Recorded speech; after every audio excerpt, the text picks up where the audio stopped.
Daniel Ricciardo's 2024 season has not gotten off on the right step.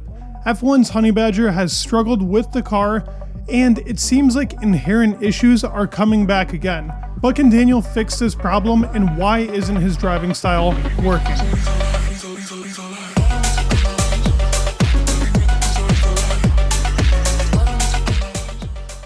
Daniel Ricciardo, since being in Formula 1, has had a lot of ups and downs, been with a lot of teams, from Red Bull, going now back to the junior team of Red Bull to try and revive his career from the bad time he had in McLaren. There were certain issues that arised while driving the McLaren car that seem to have came back, and I want to explain in this video why his particular driving style is not working right now with the 2024 F1 car. And can he fix this issue, or is this just an unfixable problem for Daniel? Before getting into that part of the video, I wanted to thank you guys for the support. Videos have been going crazy, views have been going crazy, and you guys have been amazing. I always love reading your guys' comments, and if you're new here, go ahead and subscribe. You know I'll interact with you down below as well. Let's get into the Daniel Ricciardo driving style, but also his future career video. Daniel Ricciardo went up against Sebastian Vettel in a car that was probably made more towards the style that Seb liked. Seb was coming off of 4 championships in a row, and Daniel Ricciardo was the new guy on the block in Red Bull. So everything was pretty much against him at that time. What does he do? He comes in and he wins that 2014 season against Sebastian Vettel and makes Seb move along. It kind of reminds me, in the same way that Max was starting to beat Daniel and then Daniel moved to Renault, it's pretty similar in that instance when it comes to beating somebody in their own car. In that Red Bull car, Daniel was very confident on braking, and we do know him as the late braker. When looking at overtakes, they are a thing of beauty, especially when he's able to dive so deeply into that corner. Diving deeply into that corner also goes along with his driving style. But in qualifying, that's not how he drives. He actually drives at a very different way to that of late braking. He goes early on the brakes into corners to be able to keep the consistent pace in the car and have a very smooth but good exit. Specifically in qualifying, this is what he prefers. To drive with that style, the car requires a pretty strong front end. Now that Red Bull all those years had the best downforce, working with Adrian Newey, had a very good base for downforce, and overall you were able to set the car up in a more front-ended fashion.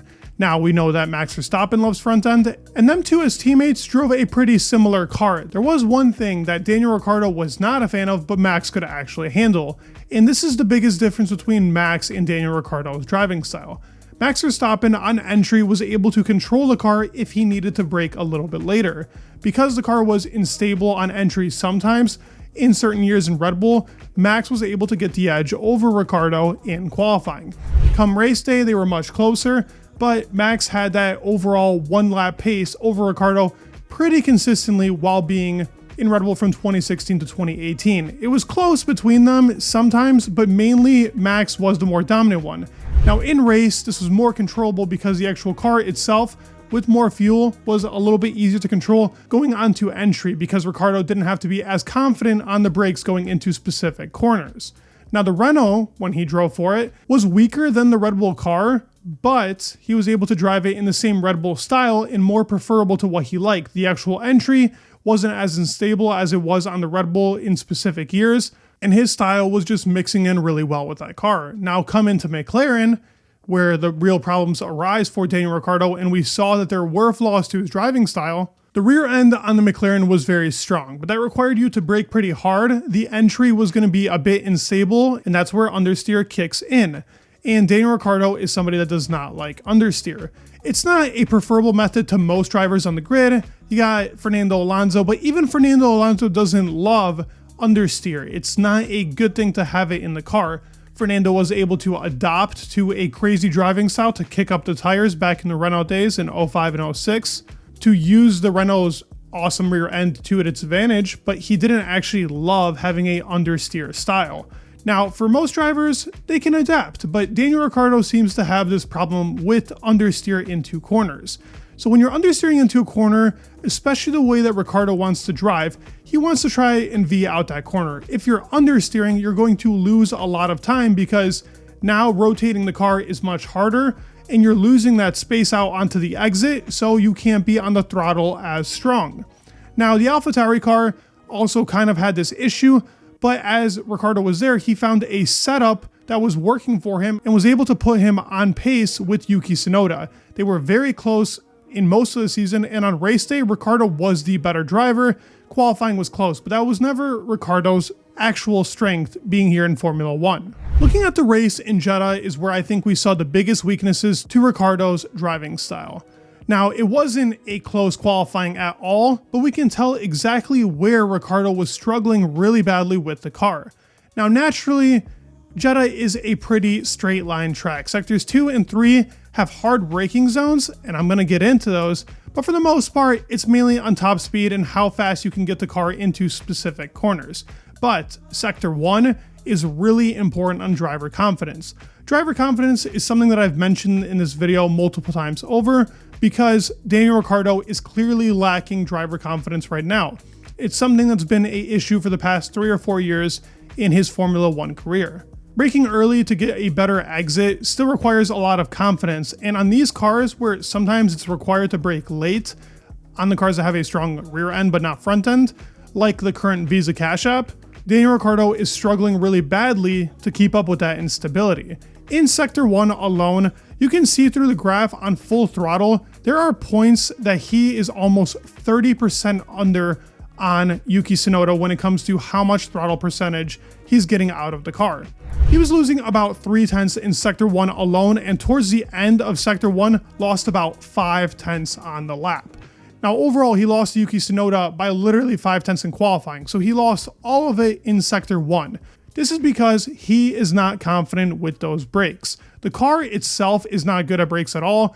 The Visa Cash App actually is a pretty underwhelming 2024 car as of right now, but Yuki Tsunoda is adapting to it a little bit better, and Yuki does prefer a little bit of understeer on the car because he's got a pretty erratic driving style, while Ricciardo is a little bit more smooth.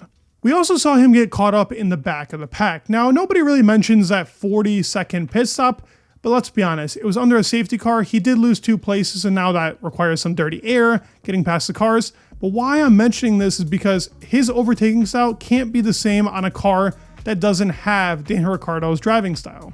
The late braking king, the one that's pretty comparable to Hamilton when it comes to late braking, at least for overtakes, you need to be able to rotate that car.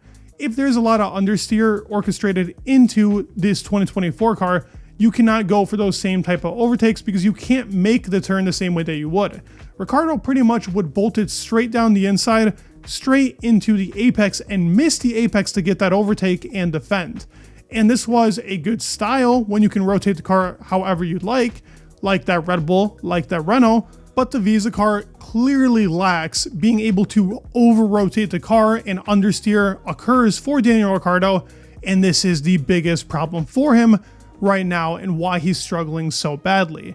Can he fix this problem? I do think so, but he's got to pick up on it quickly because we already have Helmut Marko talking about Sergio Perez doing really good.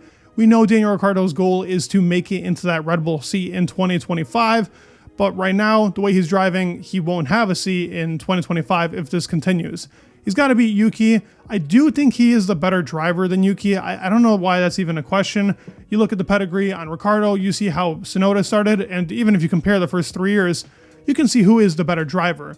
Do I rate Yuki? I do. I rate Ricciardo really highly as well too, but it seems like this ongoing problem is just a big issue for him that I do think he can solve with the right setup and if the car keeps going in a direction that Daniel really likes. I hope you guys enjoyed the video, more of a little technical video, but I know you guys enjoy these, so please leave a like, subscribe, it would mean the world, and peace.